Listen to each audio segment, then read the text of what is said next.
Oke, baik. Bismillahirrahmanirrahim. Assalamualaikum warahmatullahi wabarakatuh. Selamat datang kembali di mata kuliah pengolahan citra digital. Eh, Pada video kali ini saya akan membahas mengenai segmentasi citra ya. Ini adalah salah satu materi yang sangat penting dalam mata kuliah pengolahan citra digital. Nah, untuk materi segmentasi saja itu sebenarnya tidak cukup hanya dalam waktu satu atau dua pertemuan saja, karena ada banyak metode yang sebenarnya saat ini berkembang berkaitan dengan metode pengolahan citra digital. Ya, tapi karena waktu yang terbatas, jadi kita hanya akan membahas mengenai dasar-dasar segmentasi ya. Kita akan menggunakan metode segmentasi yang dasar saja, dan nantinya kita berharap adik-adik sendiri yang mencoba mencari metode-metode lainnya yang jauh lebih kompleks, jauh lebih canggih, yang jauh lebih mudah dan lebih akurat hasilnya ya. Oke, eh, jadi langsung saja. Ya ini sebenarnya kalau di kelas ada videonya, tapi ya nanti konten saya diblokir, jadi tidak usah saya putar. Nah, saya ingin ingatkan kembali bahwa jadi berbicara mengenai pengolahan citra digital, ya, itu berarti kita berbicara mengenai bagaimana membuat sebuah citra digital itu dapat lebih mudah untuk diinterpretasikan oleh komputer, ya, atau dapat lebih mudah untuk diambil informasi yang ada di dalam citra tersebut secara otomatis oleh komputer.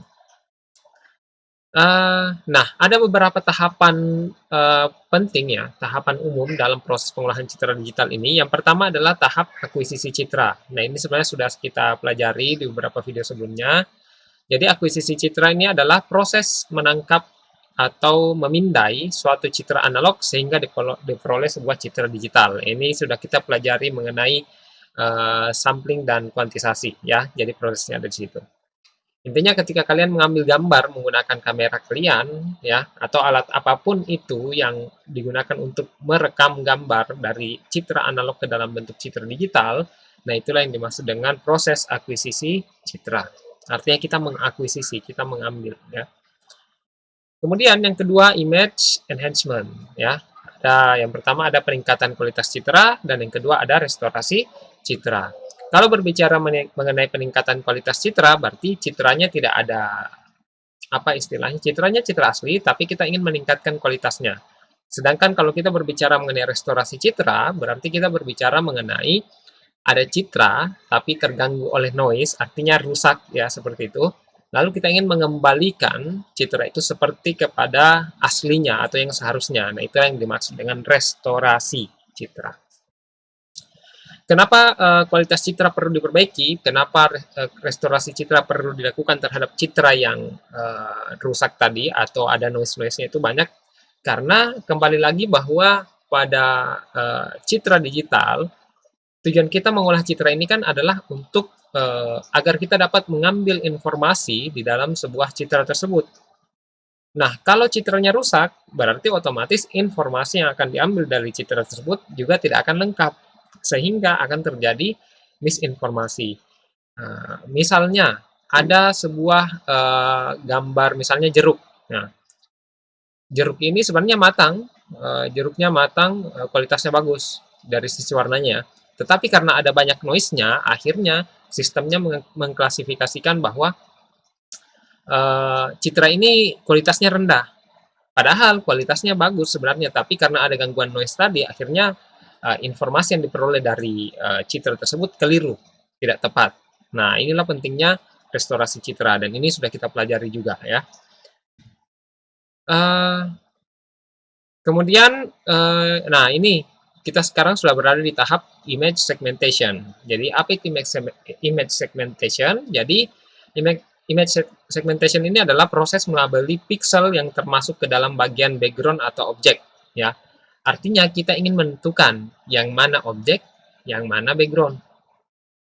Anggaplah misalnya di hadapan kalian, saya memegang uang 10.000 misalnya. Nah, ketika saya menanyakan yang saya pegang tersebut apa ini, tentu kalian akan, proses yang kalian lakukan terlebih dahulu adalah ya memperbaiki posisi tatapan kalian, ya kan? kemudian mendeteksi yang mana objek yang saya tanyakan. Setelah itu kalian mengekstraksi fiturnya. Nah, proses kalian mendeteksi yang mana objek yang saya tanyakan itu adalah proses image segmentation sebenarnya.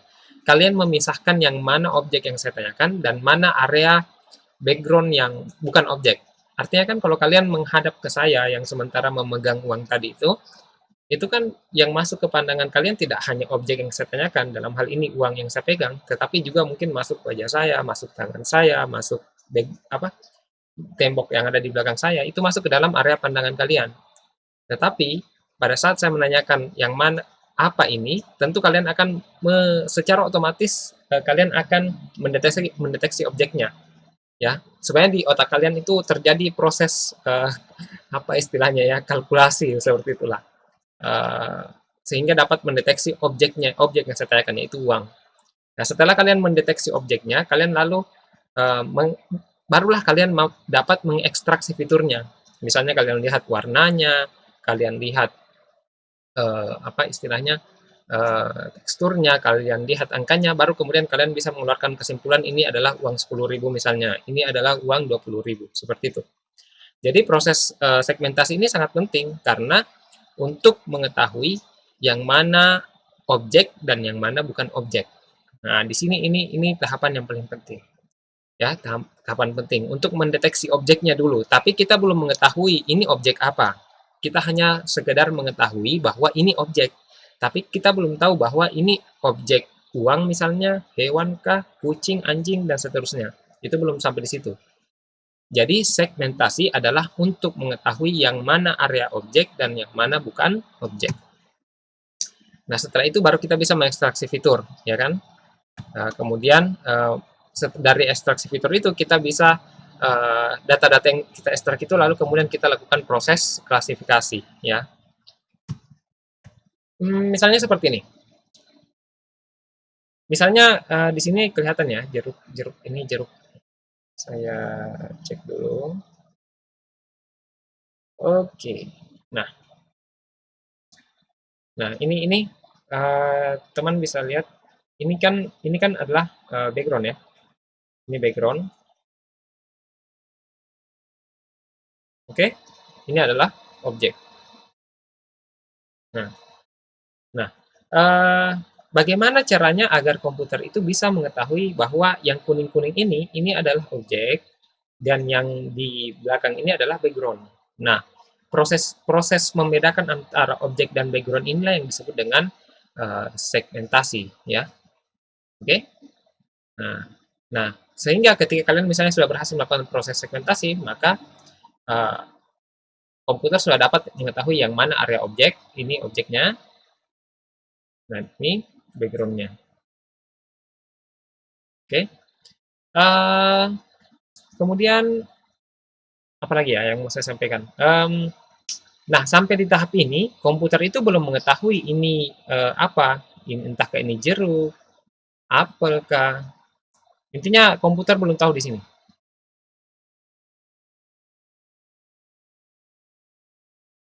Yang dia tahu hanyalah bahwa ini adalah objek. Hanya itu. Sebatas itu saja kalau segmentasi. Artinya di sini sistem kalian hanya baru mengetahui bahwa ini adalah objek. Dia belum mengetahui ini objek apa. Oke? Ya. Nah, ini tadi ya. Citra originalnya seperti ini, citra hasil segmentasinya seperti ini, citra biner, hanya ada 2 warna.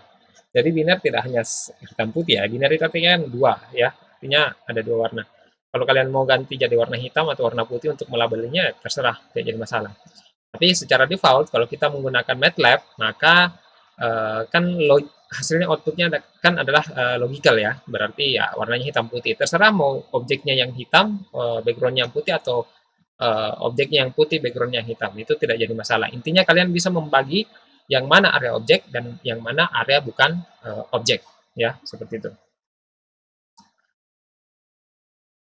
Nah, setelah diketahui, akhirnya tentu komputer akan mengetahui ini adalah objeknya dan ini adalah backgroundnya. Ya, ingat bahwa di sini komputer belum mengetahui belum tahu ini objek apa, ya, masih tanda tanya. Jadi belum belum ketahuan. Komputer belum tahu ini objek apa. Intinya komputer atau sistem kalian hanya mengetahui bahwa ini adalah objek. Sebatas itu saja. Nah, untuk mengetahui ini objek apa, maka itu harus masuk ke dalam tahap ekstraksi fitur, lalu kemudian klasifikasi, ya, yang nantinya akan kalian lakukan dengan menggunakan jaringan saraf tiruan. Nah, oke. Jadi kalau kalian gagal mendeteksi objeknya, berarti kalian tidak bisa lanjut ke ekstraksi fitur dan klasifikasi. Nah, ini adalah tahapan yang sangat penting. Ya, jadi seperti yang saya katakan tadi bahwa setelah piksel-piksel dilabeli dengan objek atau background, maka dapat diketahui area mana saja pada gambar yang merupakan area objek untuk kemudian dilakukan proses ekstraksi fitur. Jadi setelah ketahuan objeknya, ya seperti ini kan sudah dilabeli kan? Ini kan sudah dilabeli bahwa piksel sekian itu adalah bagiannya objek, piksel sekian bagiannya objek, piksel sekian bagiannya background.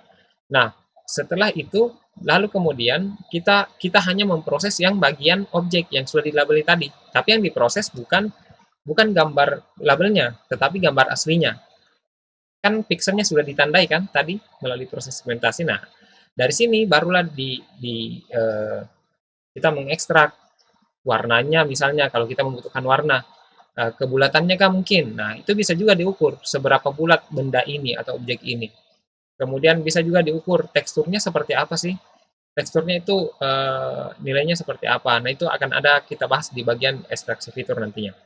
Kemudian ini kira-kira diameternya berapa, ya, lebarnya berapa, tingginya berapa, itu bisa ada metode-metode khusus yang bisa kita gunakan nantinya, ya. Jadi yang diproses adalah bagian objeknya saja. Jadi misalnya kalau proses segmentasi kalian ternyata keliru dan hanya mengambil bagian objeknya seperti ini, misalnya yang lain ini adalah bukan objek, nah, maka otomatis untuk nilai kebulatannya itu akan berbeda tinggi kan. Kalau ini kan hampir bulat, misalnya satu itu bulat. Ini 0,8 karena tidak terlalu bulat. Tapi karena metode segmentasi kalian keliru, tidak tepat penggunaannya, akhirnya bentuknya seperti ini, akhirnya kebulatannya 0,2 misalnya. Nah, di sini akan terjadi misinformasi, ya, akan terjadi kesalahan kalau kita menggunakan fitur kebulatan misalnya, karena bentuknya tidak bulat, misalnya ya, kalau kalian menggunakan metode yang tidak tepat. Uh, atau misalnya kalian ternyata metode kalian juga mengambil area background misalnya. Nah, itu akan misalnya backgroundnya warna hitam tadi. Itu akan berpengaruh ke warna dan begitupun dengan ke bentuknya. Kenapa? Karena ya kalian mengambil area yang bukan objek. Sehingga di tahap segmentasi kita betul-betul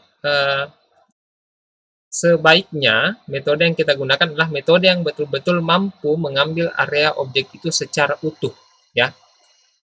Bagaimana cara menentukan metode yang paling cocok untuk satu objek itu? Yang pertama adalah dengan mencoba, ya. Karena setiap karakter citra itu berbeda-beda, ya. Ada banyak yang mempengaruhi jadi suatu metode itu belum tentu. Misalnya kita gunakan di objek A, bagus, tapi belum tentu bagus di objek B, ya. Jadi kita harus mencoba atau membuat metode sendiri. Caranya membuat metode sendiri ya rajin-rajin membaca paper, lalu kemudian mencari kelebihan dan kekurangan tiap paper, lalu kemudian kita mengkombinasikannya sehingga keunggulan-keunggulan dari beberapa paper yang kita baca bisa kita satukan ke dalam bentuk metode yang baru, ya.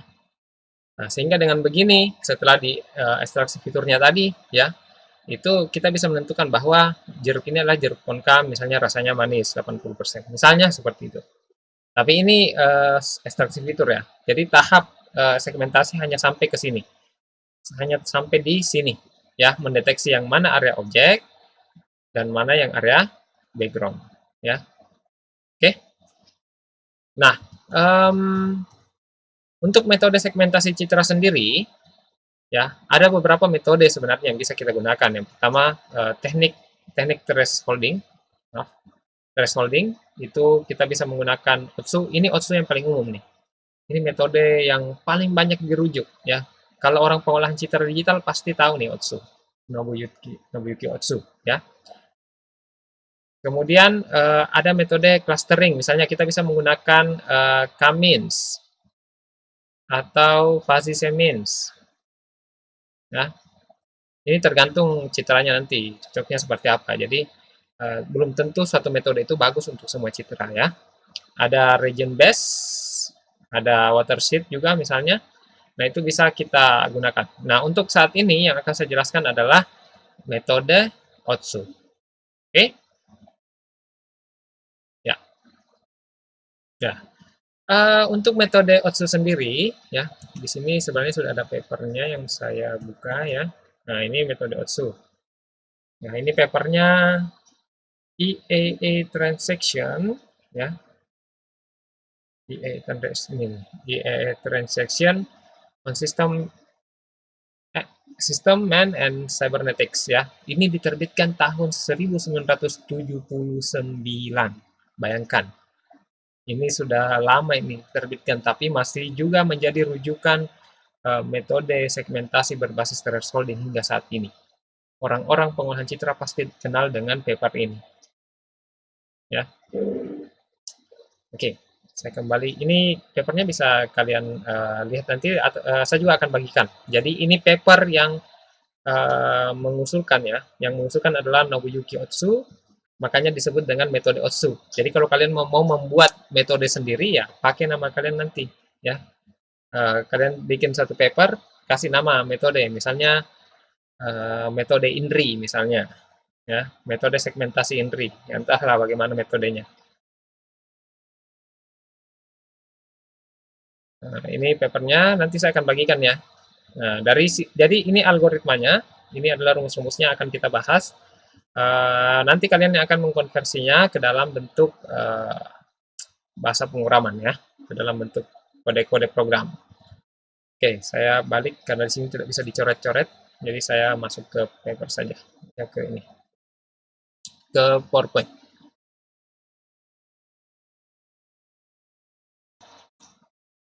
Oke, jadi di sini judulnya adalah Threshold Selection Method from Gray Level Histogram. Berarti kalau kita berbicara gray level, berarti yang kita bahas adalah citra grayscale, ya, grayscale. Ya. Artinya citra yang intensitasnya grayscale. Ya, kalau ya pada umumnya kita menggunakan intensitas 0 sampai 255. Berarti ada 256 level, ya. Oke. Jadi metode yang diusulkan Nobuyuki Otsu ini adalah metode untuk mendapatkan titik perpotongan pada histogram ya. Titik perpotongan paling efektif untuk menentukan yang mana area objek dan yang mana area bukan objek pada suatu citra ya. Jadi rumusnya ya, saya langsung saja atau saya kasih contoh ke sini dulu. Ini adik-adik bisa kunjungi juga di www.labbook pages ya .co.uk. Di sini ada penjelasan juga mengenai metode Otsu ini ya. Nah, misalnya di sini ada, adik-adik bisa lihat, saya print screen dulu mungkin ya, biar ini biar lebih paham.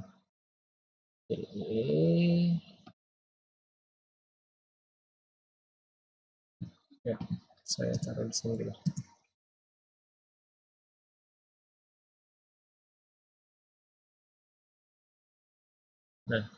Nah ini. Nah, anggaplah di sini ada sebuah citra ya. Ini adalah citra grayscale. Oke. Jadi ini adalah citra grayscale. Kalau kita lihat ukurannya adalah 1, 2, 3, 4, 5, 6. 1, 2, 3, 4, 5, 6. Jadi ukurannya adalah 6 kali 6 piksel ya. 6 kali 6 piksel. Nah, setelah dicari, oh ini ada tulisannya, saya tidak baca. Nah, setelah dicari ya, kita menghitung histogramnya, maka diperoleh bahwa untuk intensitas 0 itu jumlah piksel yang intensitasnya 0 adalah 8. Betulkah 8? Di sini 1, 2, 3, 4, 5, 6, 7, 8. Betul. Intensitasnya 1, ada 7. Yang mana ini? Nah, ini. 1, 2, 3, 4, 5, 6, 7. Nah, ini 7, ya kan? Kemudian intensitasnya 2, ada 2. Yang mana ini ya? Oh, ini, ya, ini. Nah, 2. Ini kalau buta warna ini udah kelihatan ini, kalau buta warna tertentu. Nah, yang intensitasnya 3 itu ada 6. Yang mana ya? 6 6. Ini ya kali ya. Ini 1 2 3 4 5 6. Oke. Yang intensitasnya 4 ada 9.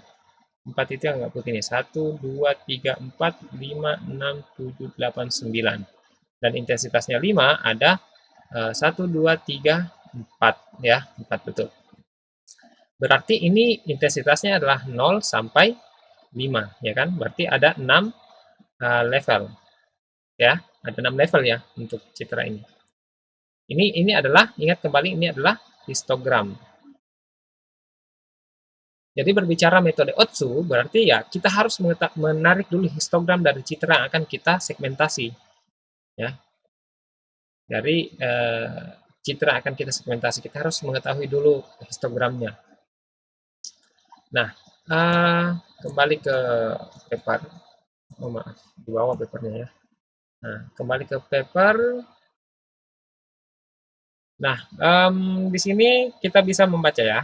Jadi pixel of given picture be represent in L gray level ya. Jadi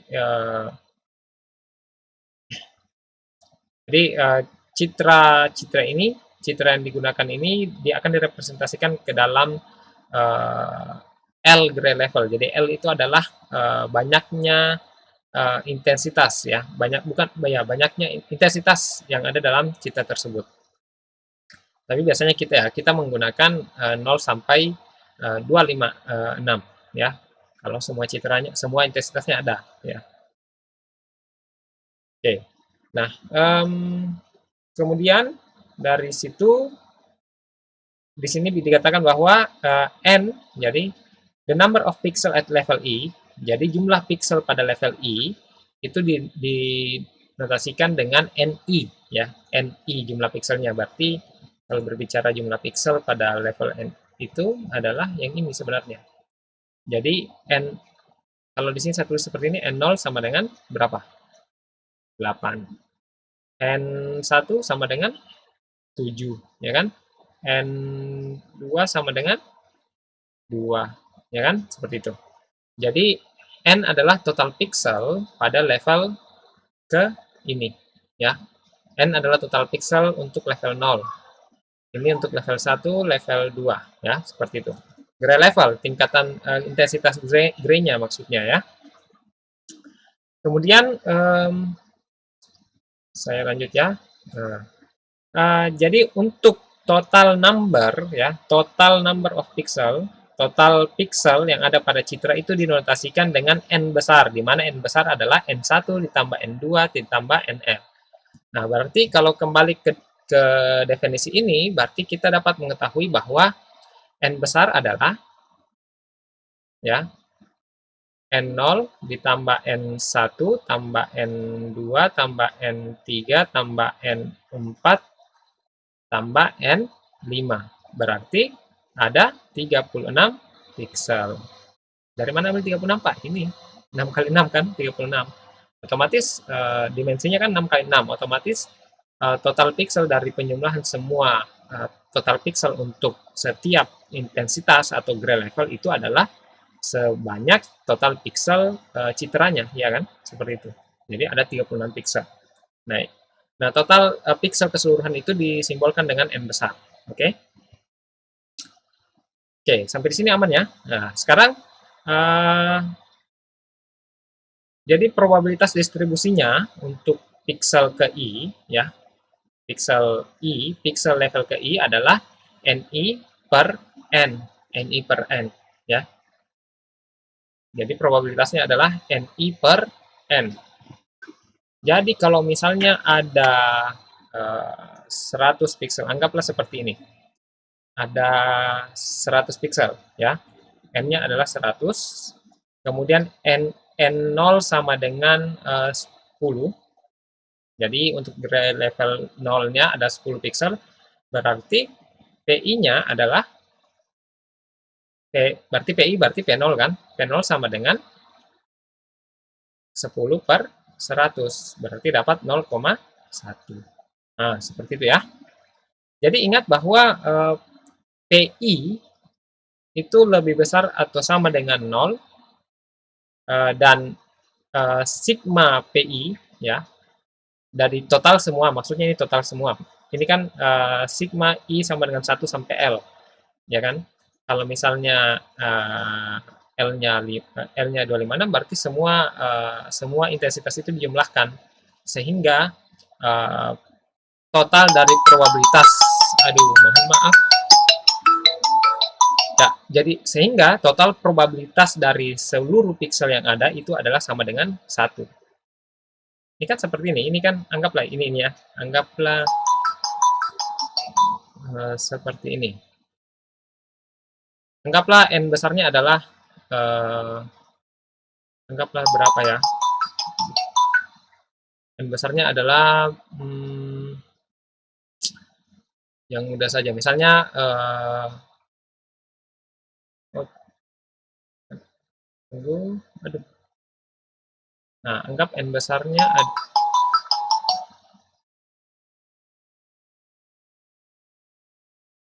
jadi anggap n besarnya adalah 100.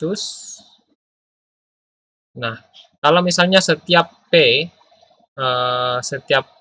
itu nilainya adalah 0,1, ya, setiap PI itu jumlah pikselnya adalah 10, berarti kan setiap PI itu artinya nilainya adalah 0,1 kan? Nah, 0,1 dikali 10 kan ya dapat 1, ya, seperti itu. Jadi maksudnya ini, jadi totalnya, ya, jadi sigma I sama dengan 1 sampai L, terus saya contohkan di atas di sini saja, biar lebih gampang. Jadi sigmanya ya, kalau kita lihat gambar yang ini, berarti kita bisa tuliskan seperti ini, sigma, maaf,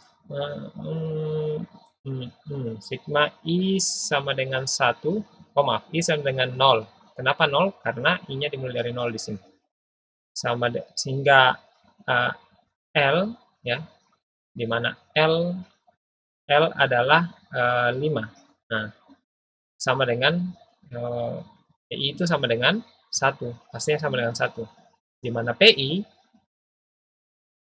itu adalah NI per besar. Artinya, ya kalau di sini jumlah total pixelnya 36, berarti P0 sama dengan, anggaplah ini P0 ya, untuk P0 sama dengan 8 per 36. Kemudian P1 berarti 7 per 36. Nah, total hingga hitung sampai P5 berapa seperti itu. Nah, jumlah dari P0 tambah P1 tambah P2 tambah P5 itu pasti sama dengan 1. Pasti 1. Nah, itu maksud dari rumus yang ini tadi. Ini. Nah, pasti 1. Oke? Seperti itu. Lanjut. Ya. Oke, berikutnya kita karena kita akan membagi citra ke dalam dua kelas, yaitu kelas background dan foreground, ya, atau background dan objek, atau sebaliknya, dengan menggunakan threshold pada level K, ya.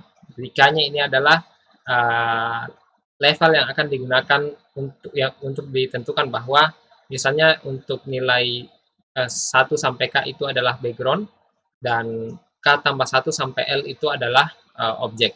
Seperti itu.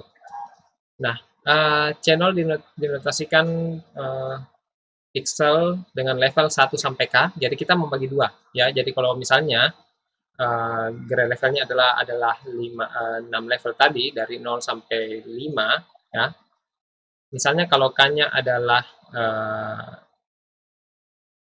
2, berarti 0, 1, 2 ini adalah anggaplah kita anggap sebagai objek, ke background terserah ya. Yang biasanya kita membagi dua. Dan K tambah 1 artinya 3, 4, 5 adalah background. Ya, seperti itu. Itu apa istilahnya ya, analoginya ya, oke. Nah, di sini jadi ingat bahwa K ini adalah nilai intensitas yang akan diuji ya. Nilai intensitas yang akan diuji di mana nanti nilai untuk setiap K ini akan nilai di akhirnya itu akan dibandingkan yang mana nilainya yang paling kecil. Nanti sebentar saya jelaskan ya. Jadi C0 adalah mewakili pixel dari level 1 sampai K.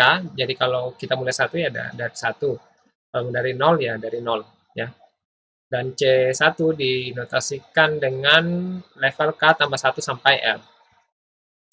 Nah, probabilitas untuk kemunculan kelas ya dan kelas min level itu diberikan dengan menggunakan rumus berikut. Jadi W0 ya.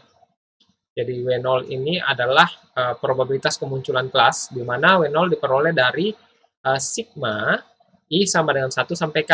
Nah, sigma I sama dengan 1 sampai K, PI ya. I sama dengan 1 I sama dengan 1 sampai K PI. Artinya kita menjumlahkan setiap nilai probabilitas yang kita peroleh tadi dari sini untuk setiap level dari 1 sampai K ya. Misalnya seperti ini. Ini histogram. Ada level 1, 2, 3, 4. Ini 5 ya. 3, 4. Nah, anggaplah K-nya itu adalah 2. K-nya adalah 2. Berarti kan yang dihitung di sini adalah ini sama dengan kalau saya tulis seperti ini. W0 sama dengan P1 ditambah P2. Sama saja kalau saya tulis seperti itu, ya, dari rumus ini.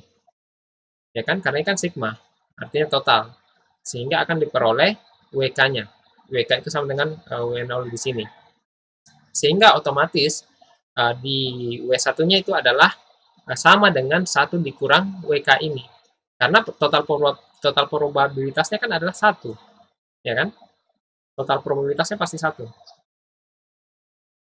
Oke? Nah,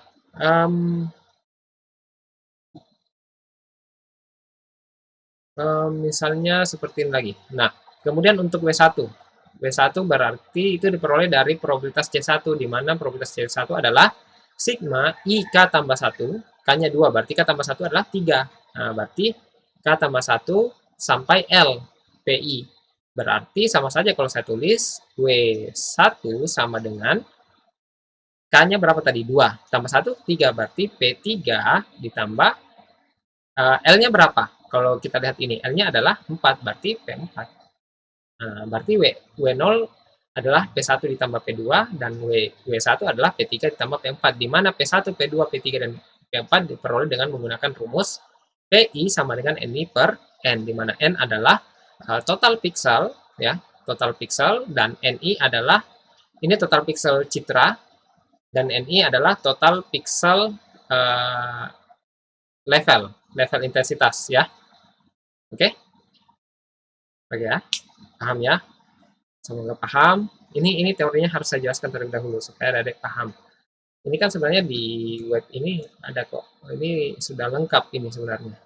Ini, bahkan ada contoh programnya di bawah. Nih. Nah, ini sebentar saya jelaskan ya.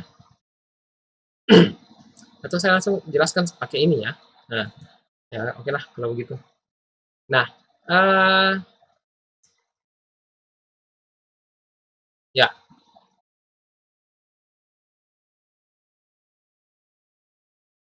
Nah, untuk mendapatkan W0 dan W1 ini tuh diperoleh dari sini. Mungkin saya perlu ini saja ya. Tunggu dulu. Adik-adik, saya ini dulu ya.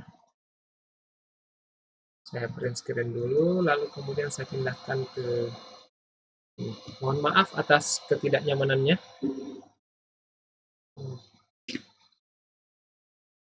Ya, saya pindahkan ke sini. Oke. Iya, ini dia. Nah, nah, saya tunggu ya, sabar ya.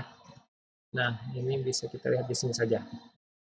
Nah, untuk di sini ya, adik-adik. ini W0 ini, ya, bisa dilihat ya. W0 ini kan tadi adalah sigma I sama dengan 1 sampai K kan. Oke. Sigma I sama dengan 1 sampai K, PI. Nah, itu adalah W0 atau probabilitas channel tadi. Channel adalah background. Nah, kalau kita berkaca ke, bukan berkaca ya. Kalau kita lihat contoh citranya tadi ini, berarti ini kan ada 36 pixel, ya kan? Berarti N sama dengan 36 kan? Ini adalah N. Nih. Nah, kemudian eh, ini adalah ini ya. Ini adalah P tadi ya, yang tadi P0, ini adalah P1, ini adalah P2. Paham ya sampai di sini? Kalau di rumus tadi kan kita mencarinya dengan ini, ya kan? PI sama dengan ini per N. Itu kan sama saja misalnya 8 per 36 ditambah 7 per 36 ditambah 2 per 36. Sama saja kalau saya tulis 8 tambah 2, 10, 17 per, ini sama saja dengan 17 per 36. Makanya langsung seperti ini. Sehingga akan diperoleh 0,47722 adalah probabilitas untuk bagian background ini, ya, probabilitasnya. Di sini kebetulan K-nya adalah 3, ya, K-nya adalah 3. Oh maaf, di sini berapa ya? K-nya adalah 2, ya, level ketiga ya, level ketiga. K-nya adalah level ketiga. Oke, level ketiga maksudnya itu yang ini ya, bukan intensitasnya. Jadi level ketiga itu adalah ini. Nah, oke ya, level ketiga. Di atas. Nah, ini. Ini kan satu levelnya kan. Kalau kita menghitung levelnya level 1, 2, 3. Ya, 3. Ini 3 nih. Oke. Kemudian, ya. Nah, setelah kita memperoleh nilai W0 dengan W1, jadi otomatis W1 pastinya 1 karena nilai total probabilitasnya adalah 1. Otomatis nilai probabilitas, kalau kita memperoleh nilai W0, berarti W1 secara otomatis adalah 1 dikurang WK ini. Itu sudah pasti. Karena nilai probabilitas untuk keseluruhan adalah 1. Ya. Nah, setelah mencari W backgroundnya, kita juga mencari W foregroundnya atau objeknya. Yang mana? Yang ini. Ini background, ini foreground. Sama saja. Sehingga akan diperoleh dari sini, ini 6 diperoleh dari sini. 6, ini P berapa ini? P4, P3 ya. P3, kemudian ini P4, ini P5. Nah, sehingga kalau kalian jumlahkan ini dengan ini, pasti itu jumlahnya 1. Pasti jumlahnya 1. Ya. Mau dihitung lagi. 4, 7, 2, 2, 5, 2, 7, 8. Ini 0, nih. Nah, ini kan dapat 0, ya kan? 1. Nah, 7 tambah 3 kan dapat 1 lagi 0, 1. 8 tambah 2 ya 0, 1. Nah, 5 tambah 5 ya 0, 1. Berarti ya 1, 1,0. Ya, totalnya adalah 1. Nah, ya kan? Berarti itu memenuhi syarat yang ini tadi kan? Yang ini. Mana syaratnya tadi? Ini sebenarnya.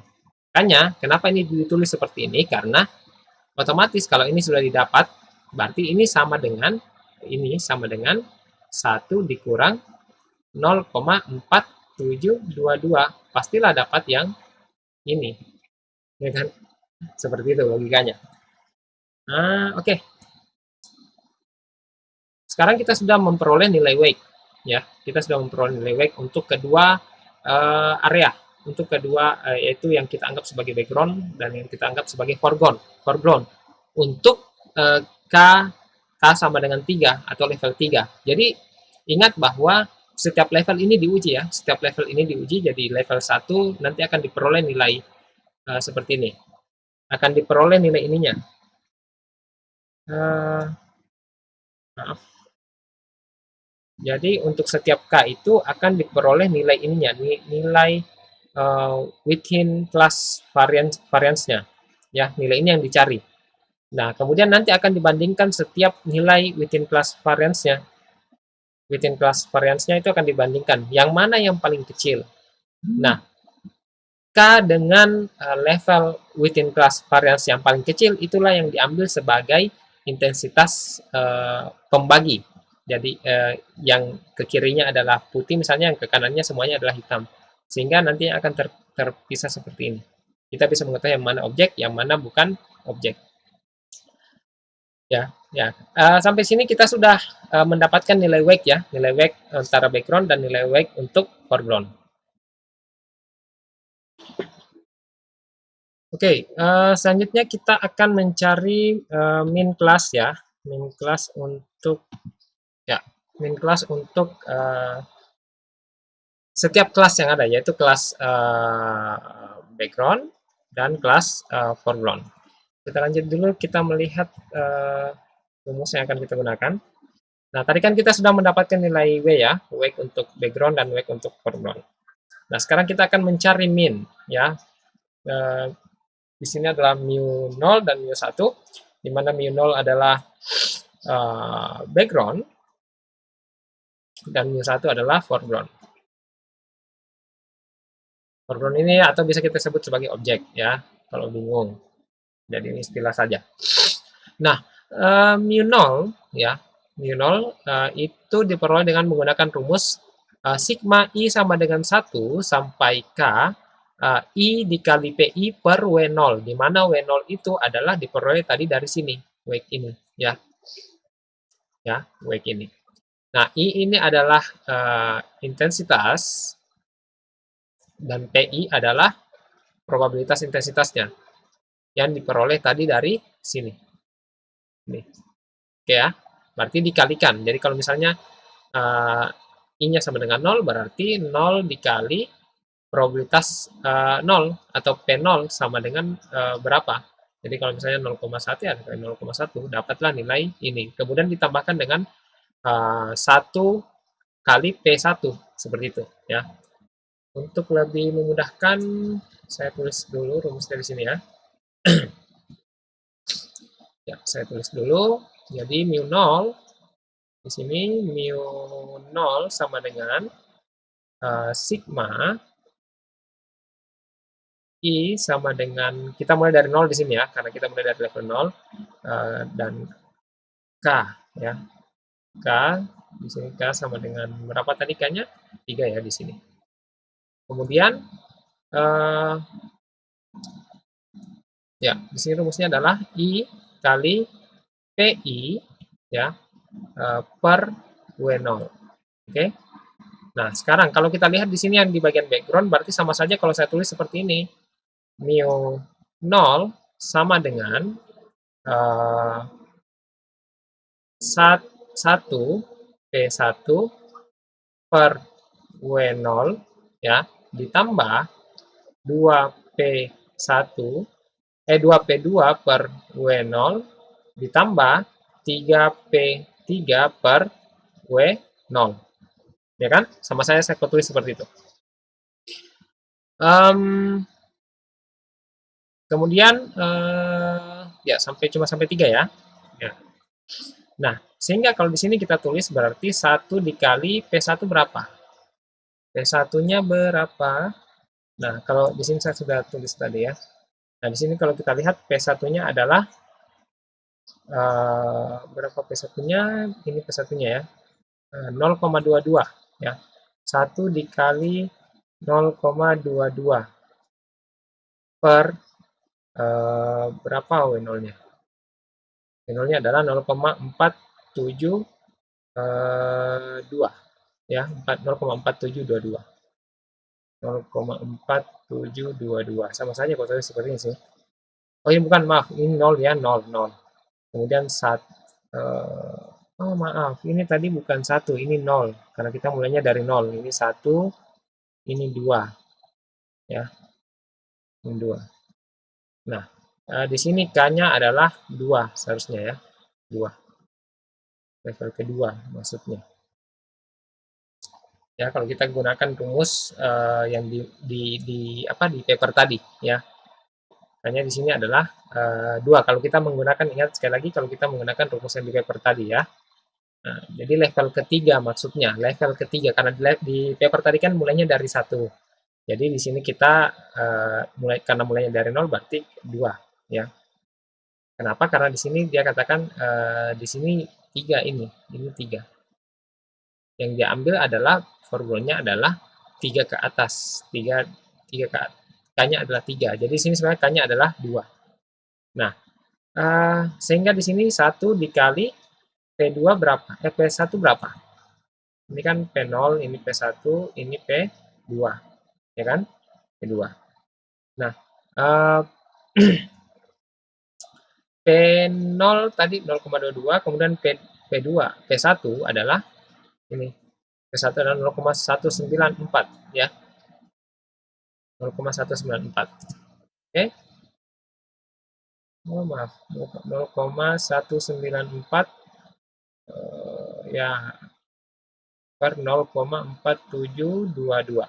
Intinya setelah ditambahkan hingga 2P2 itu akan diperoleh nilai seperti ini. 0,6470.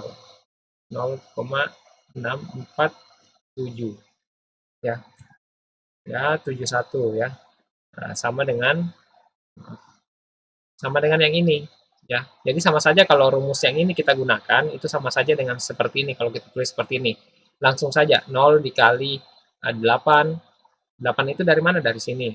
Ditambah 1 kali 7 ditambah 2 kali 2 per 17. 17 dapat dari mana? 17 adalah total keseluruhan pixel ini. Ya. Sehingga dapat 0,6471. Sama saja, beda kan? Beda-beda penulisannya tapi hasilnya sama. Kalau kita menggunakan rumus ini beda dengan ini sebenarnya. Tapi sama saja hasilnya. Simpelnya sih seperti ini ya. Simpelnya seperti ini. Kan di sini W0 dia minta. W0 itu yang ini. Yang ini.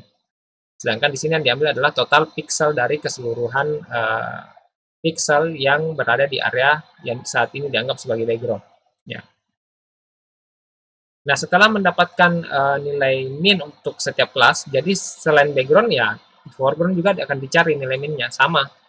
Tapi dia di sini I-nya dimulai dari K ditambah 1. Jadi kalau di sini K-nya 2 berarti di background itu sampai L, ya kan? Sampai L. Sama sehingga akan diperoleh nilai 3,8947. Nah, setelah mendapatkan nilai min untuk setiap bagian, ya. Oke, setelah mendapatkan nilai min untuk setiap bagian, maka kita akan mencari kelas varians, ya, varian setiap kelas. Rumus untuk mencari varian setiap kelas adalah ini, ya. Ini bisa kita lihat. Sigma I sama dengan 1 sampai K, I dikurang mu 0, ya, mu 0 itu diperoleh di atas tadi, karena kita di sini kelas varians nolnya atau kelas varians backgroundnya. Jadi di sini adalah yang dicari, yang digunakan adalah min background.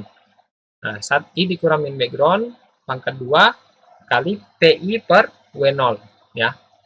Simpelnya, ini untuk background, ini untuk foreground ya. Untuk background, ini untuk foreground. Nah, sama. Hanya kita tinggal menggantinya saja nih.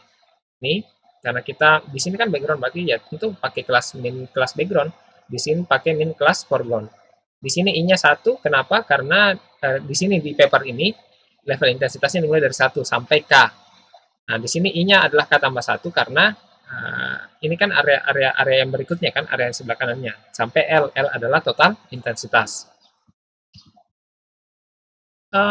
Kemudian, nah sehingga setelah dihitung, ya, jadi ini variansnya ya, sama dengan rumus yang tadi, sehingga akan diperoleh ini.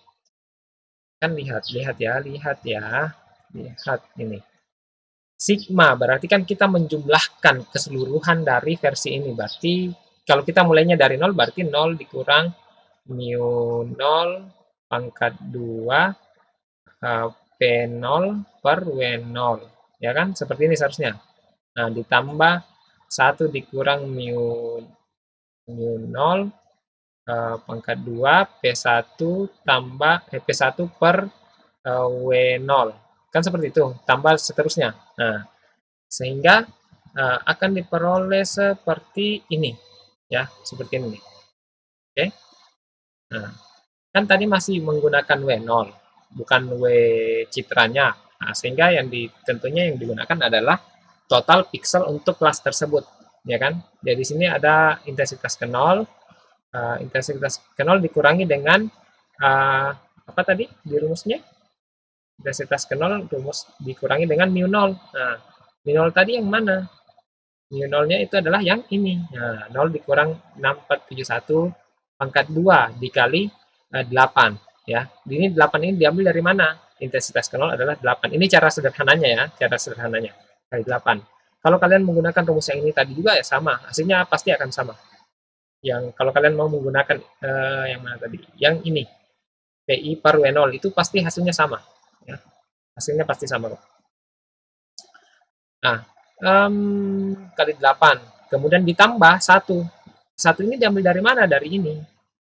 Nah, 1 dikurang 0,647 dari sini, pangkat 2 kali 7. 7 dari mana? Dari sini. 2, kemudian 2 diambil dari mana? Dari sini. Dikurang 0,6471 pangkat 2 kali 2. 2-nya diambil dari mana? Dari sini. Per 17. 17 diambil dari mana? 17 diambil dari total keseluruhan pixel 0 ditambah 1 tambah 2. Itu sama dengan 17. 8 tambah 2 tambah 7. 17 kan? Sehingga akan diperoleh kelas variance untuk background itu adalah 0,4637. Sekitaran ini ya, sekitaran ini. Begitupun dengan foreground. Nah, foreground itu dimulainya bukan dari 0, tapi dari K tambah 1. Dalam hal ini, karena dia menentukan threshold value-nya adalah 3, tapi kalau kita menggunakan rumus yang di paper tadi itu sebenarnya K-nya adalah 2, ya kan? Kalau kita menggunakan rumus yang di paper, K-nya itu adalah 2.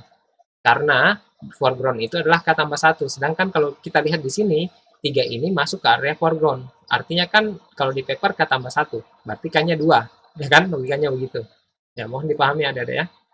Nah, jadi di sini uh, dihitung juga sama dengan rumus ini, dihitung juga. Ini dapat 19 dari mana? Dapat 19 dari mana ini? 19 adalah total dari tiga intensitas ini. 3 intensitasnya 6, ini 4, 6 tambah 4, 10, tambah 4 di sini 9, jadinya 19. Berarti 3 dikurang 3,8 ini dari mana? Dari sini, mu 1 atau mu foreground. 3 dari mana? 3 adalah intensitas ini. 6 dari mana? Dari banyaknya piksel berintensitas 3. Jadi, ingat kembali rumusnya ya kalau bingung. Kalau bingung, ingat kembali rumusnya. Ya, ini jelas sekali kok rumusnya ini. Mungkin karena ada sigma-sigma seperti ini, jadinya agak langsung rumit ya kelihatannya, padahal tidak. Jadi, diulang-ulang saja dibaca, pasti paham nantinya. Nah, dari sini akan diperoleh nilai kelas variance untuk foreground adalah 0,5152. Nah, setelah kita mencari weight untuk setiap kelas, min kelas untuk background dan foreground, dan kelas variance untuk kelas background dan foreground, maka tahap selanjutnya adalah mencari within class variance. Ya.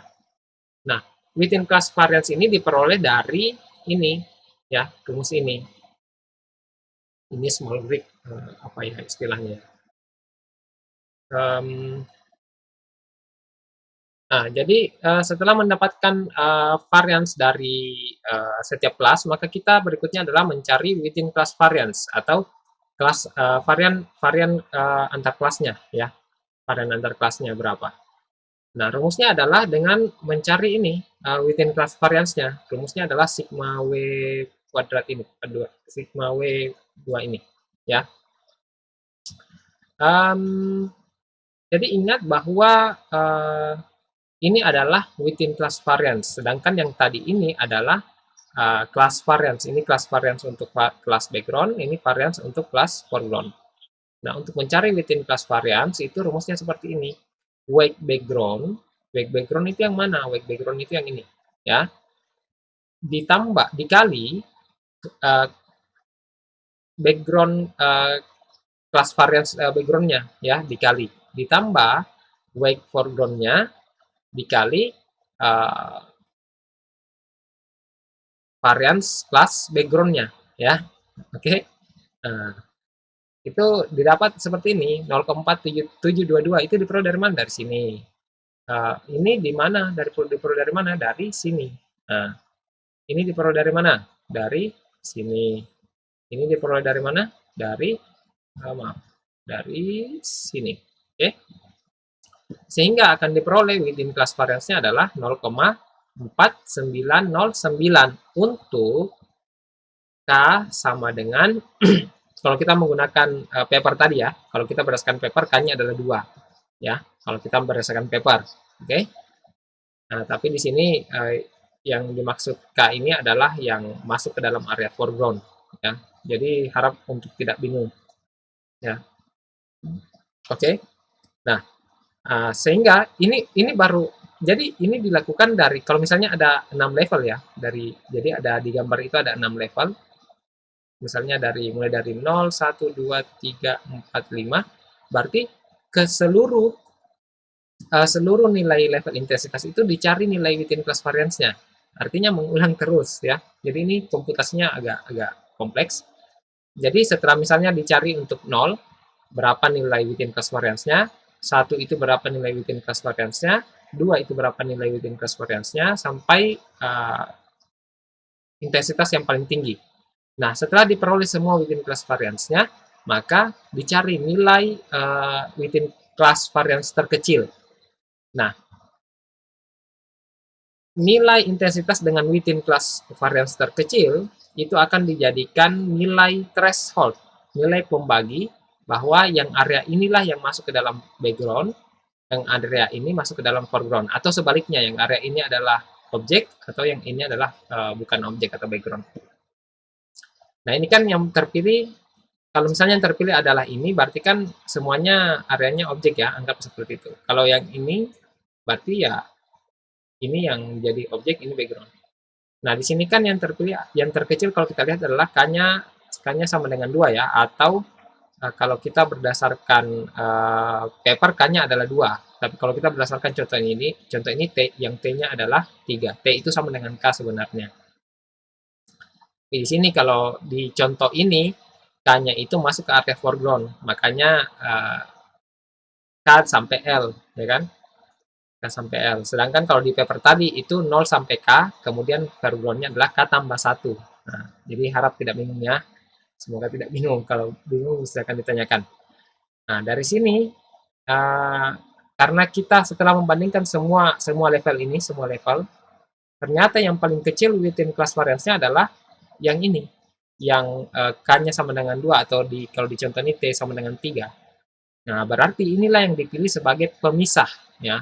Sehingga seluruh pixel ya, semua pixel yang ada di sebelah kiri itu menjadi hitam, yang sebelah kanan jadi putih. Nah, setelah diterapkan ke citranya, maka akan seperti ini. Maka akan terdeteksi yang mana area objek. Kalau interpretasi kita, kalau menurut kita yang putih adalah objek, ya berarti yang putih adalah objek. Yang hitam adalah background. Ya kan? Jadi jelas pemisahannya yang mana objek, yang mana background.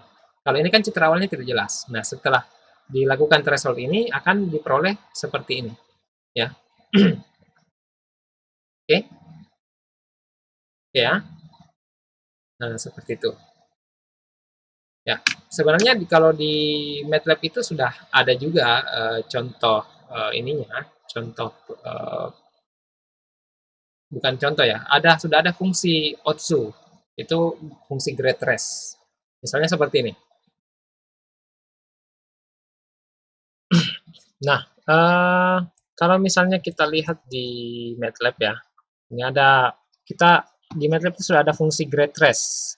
Nah, grade trace ini adalah fungsi yang mengadopsi metode OTSU ini, yang paper yang kita bahas ini. Ya. Nah, anggaplah di sini kita sudah menyediakan sebuah citra daun. Ini citra daun ini adalah citra grayscale. Kemudian kita akan mencari nilai perpotongan, ya, nilai intensitas yang paling tepat untuk dipotong, yang mana yang area objek, yang mana area bukan objek, ya. Di sini ada grade trace. Grade trace ini adalah fungsi dari metode OTSU tadi, ya. Tinggal memanggil fungsinya, kemudian memasukkan parameter berupa citra yang akan cari nilai threshold-nya. Kemudian nanti dari sini akan diperoleh, ini tidak usah ya, diperoleh nilai threshold.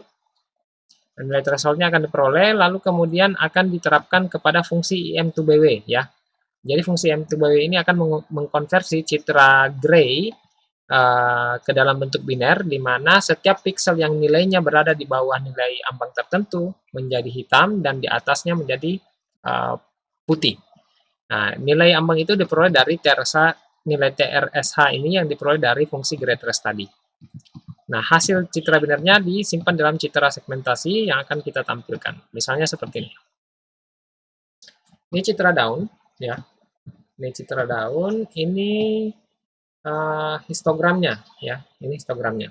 Nah, kalau kita lihat citra daun ini kan cukup gelap ya, berarti ini adalah area daun ini. Ini pasti area daun. Nah, kalau kita lihat kira-kira perpotongannya tepatnya di mana, sekitaran mana? Sekitaran mana? Sekitaran sini mungkin ya, kurang lebih. Nah, tapi yang jadi masalah adalah ada bagian background yang warnanya mirip dengan area daun. Nah, sehingga itulah alasannya kenapa di area daun ini, itu ada bagian daun yang dianggap sebagai background. Nah, bagaimana cara mengatasi ini? Kita bisa mengatasinya dengan cara operasi morfologi, yang nantinya akan kita bahas setelah metode segmentasi ya, untuk menyempurnakan hasil segmentasi. Tapi metode yang bagus itu sebenarnya adalah metode yang sudah sempurna sebelumnya. Sudah sempurna pada saat kita melihat hasil segmentasinya. Metodenya itu bagus atau tidak tergantung dari citranya ya. Karena kadang ada metode yang bagus untuk citra dengan karakteristik tertentu, ada metode yang bagus untuk citra dengan karakteristik lainnya. Jadi kita tidak bisa mengatakan metode ini jelek atau bagus, karena yaitu tergantung dari citra yang kita gunakan. Sehingga tugas kita adalah mencari metode yang paling tepat untuk kita terapkan pada citra yang akan kita olah. Nah, nilai TRSA ini kan nilainya adalah 0 sampai 1. Jadi kalau misalnya kita ganti 0 di sini, apa yang terjadi? Nah, kalau kita ganti 0, artinya kan ya, yang level, ya ini kan skalanya diubah jadi 0 sampai 1 ya. Berarti kalau 0 berarti nilai perpotongannya di sini. Artinya semua dianggap jadi background. Entahkah ini foreground atau background, intinya semuanya dianggap jadi satu kelas, sehingga ya tampilannya putih. Kalau kita ganti jadi 1, berarti semuanya jadi hitam ya. Kenapa? Karena nilai pixel perpotongannya ada di sekitaran sini kan, yang satu ini. Jadi semua pixel yang intensitasnya di sebelah kiri itu pasti berubah menjadi hitam. Nah, kalau kita ambil tengah-tengah 0,5 itu berapa?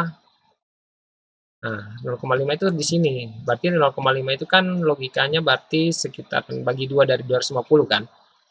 Atau ini level intensitas tertingginya di sini, berarti bagi 2-nya itu mungkin sekitaran di sini, ya kan? Nah, sehingga hasilnya seperti ini. Kalau kita ambil 0,7 misalnya. Kalau kita ambil 0,7, hasilnya seperti ini. Kenapa bisa seperti ini? 0,7 artinya dia lebih ke sini kan, lebih ke atas lagi. Sehingga ada area background yang ikut terambil juga, ya. Oke? Seperti itu ya. Jadi ada area background yang diambil juga menjadi bagiannya objek. Ya. Walaupun pada dasarnya sini area objeknya sudah, jadi ingat ya, penentuan yang mana objek, yang hitam atau yang putih itu tergantung dari kita. Ya, tergantung dari kita mengolah programnya. Kalau kita mau menganggap yang hitam adalah objek, boleh. Atau yang putih adalah objek, boleh. Yang jelasnya di sini ada dua kelompok, ada kelompok background dan ada kelompok objek. Ya, yang itu yang perlu diingat. Nah, kalau misalnya contohnya kasusnya seperti ini, maka kita harus menghilangkan semua area yang hitam-hitam ini. Ya, karena kenapa jika tidak dihilangkan, maka sistem kalian akan mendeteksi semua yang hitam ini adalah objek yang terpisah. Nah, itu akan kita pelajari di metode operasi morfologi, ya. Oke, jadi adik-adik silahkan dipelajari mengenai metode Otsu ini. Untuk metode Otsu ini sebenarnya itu sudah di sini ya. Ya. Ini sudah ada codingannya di sini dalam bentuk Java. Silahkan ubah ke dalam bentuk kode MATLAB. Jadi jangan menggunakan fungsi yang sudah ada. Jadi fungsi Otsu-nya harus kalian buat sendiri, ya. Harus kalian buat sendiri. Iya, ini contoh pemisahannya. Jadi setelah didapatkan nilai threshold terbaik, maka ini. Jadi yang sebelah kiri itu anggaplah jadi hitam semua, yang sebelah kanan jadi putih semua. Nah, yang ini sebelah kiri jadi hitam semua, yang sebelah kanan jadi putih semua, seperti ini, ya. Itu maksudnya. Jadi garis inilah yang sebenarnya dicari, makanya dikatakan nilai threshold, nilai ambang, nilai batas, ya. Nah, seperti itu. Jadi di sini sudah ada ya. Silahkan ubah ke dalam bentuk pemrograman MATLAB, bahasa menggunakan kode MATLAB. Uh, yang saya harapkan adalah adik-adik bisa memahami prosesnya, ya. Itu yang saya harapkan. Jadi untuk apa kalian mengcopy punyanya orang, lalu kemudian kalian tidak paham juga. Nah, ini semua adalah dampaknya ke adik-adik semua. Ini kalau kalian pintar atau kalian bodoh itu tidak ada efeknya ke saya.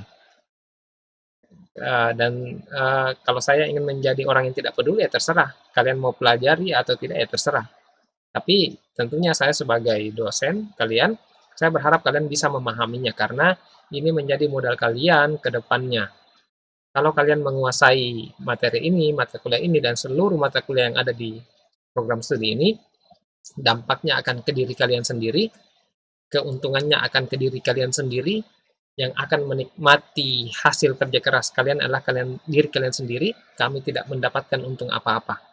Jadi saya harap kalian bisa menyadari itu, sehingga bisa lebih sadar untuk mempelajarinya. Jadi kalau kalian menganggap ini adalah beban untuk dipelajari, berarti ada yang salah dengan niat kalian sejak awal, ya. Tapi ya semoga semuanya sukses lah. Jadi ingat ya, ini baru metode thresholding. Jadi ada metode clustering lagi untuk segmentasi. Kita pakai Kamin saja.